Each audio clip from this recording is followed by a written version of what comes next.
Hallo julle en welkom by Edu Island se Rookie Teacher reeks. Ek is Nadine en in hierdie episode gaan ek jou wys hoe om nie soos 'n eerstejaar te lyk nie.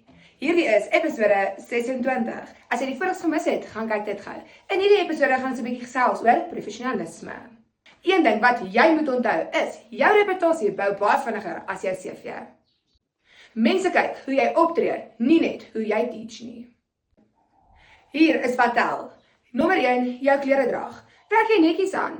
Trek jy gepas aan by die skoolreëls? Dra jy dalk nie visplakkies nie? Onthou, alle skoolhoofde het iets teen visplakkies.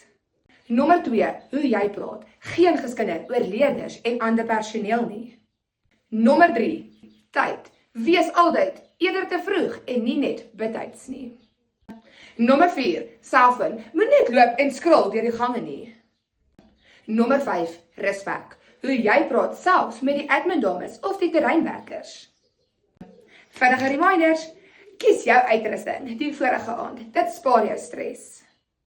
Comment pro hieronder en ek stuur vir jou 'n checklist. Save vir die video want jy gaan hom definitief weer nodig hê. En onthou, op Edu Island oorleef ons nie prakties nie, ons bemeester dit.